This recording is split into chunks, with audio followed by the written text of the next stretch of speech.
Wow. As a person that has been involved in the medical establishment for several decades now, are there others like yourself that are being outspoken about this issue? Are there organizations that of doctors that have come together to support the Hippocratic Oath? And the reason I ask this is there's a moral dilemma right now in the American Psychological Association where psychologists have been utilized in supporting the torture and extraordinary rendition and things like that of detainees that have been caught up in the sweep and the war on terror. And there's been a huge backlash and revolt from the American Psychological Association members to the point where they are now challenging the authority to change all of this policy that allows for psychologists to be utilized in the torture of detainees. And they're saying that as long as the psychologist is present, that makes it legally okay for them to do the things that they're doing.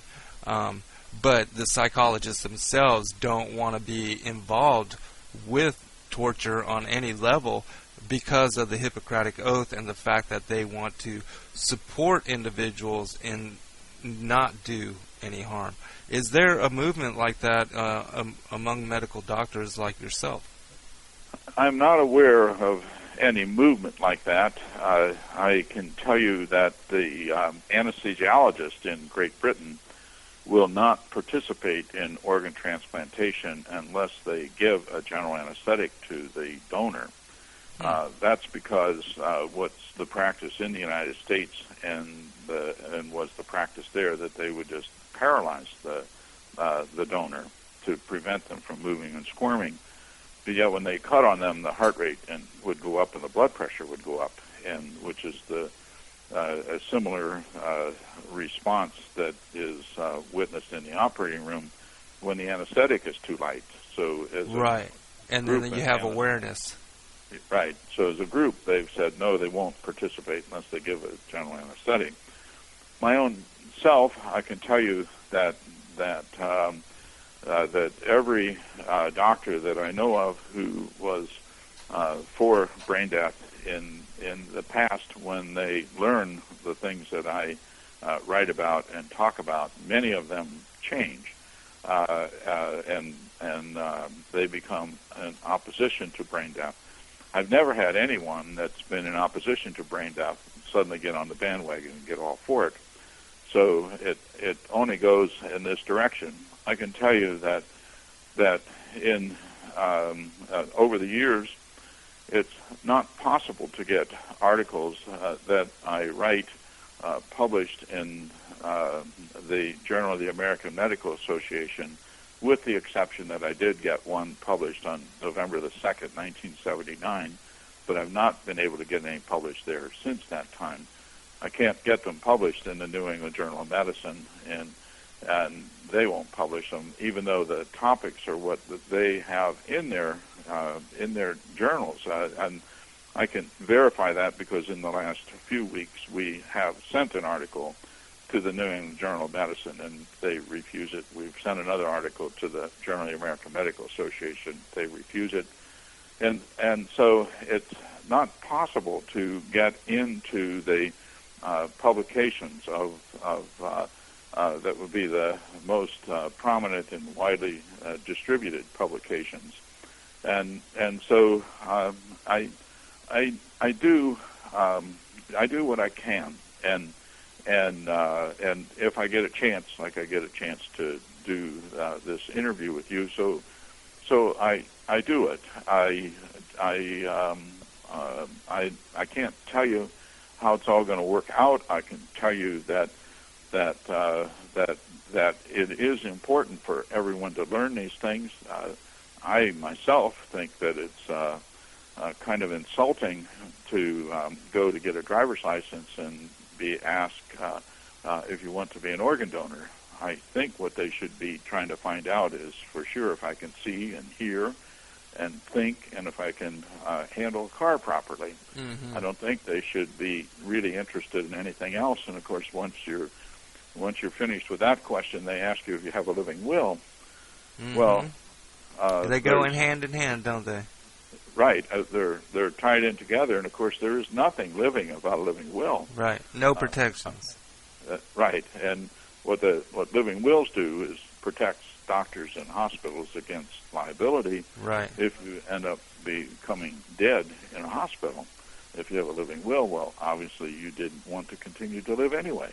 Let's touch a little bit further upon this issue, sir, because many of the listeners, and this is another one of the issues that I do cover, I try to make people aware that the living will, especially after the murder or the passing of Terry Schiavo, where it was right after that when the country was heart-wrenched and went through that whole episode with her.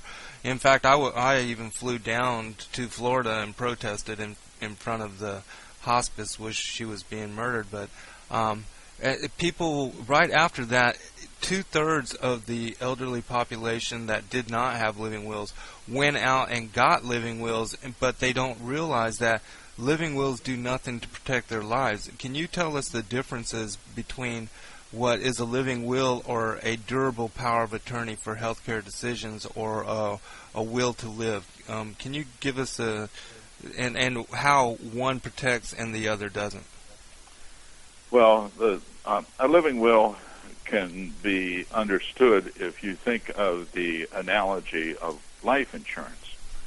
That if they went out to sell life insurance and called it death insurance, who would buy that?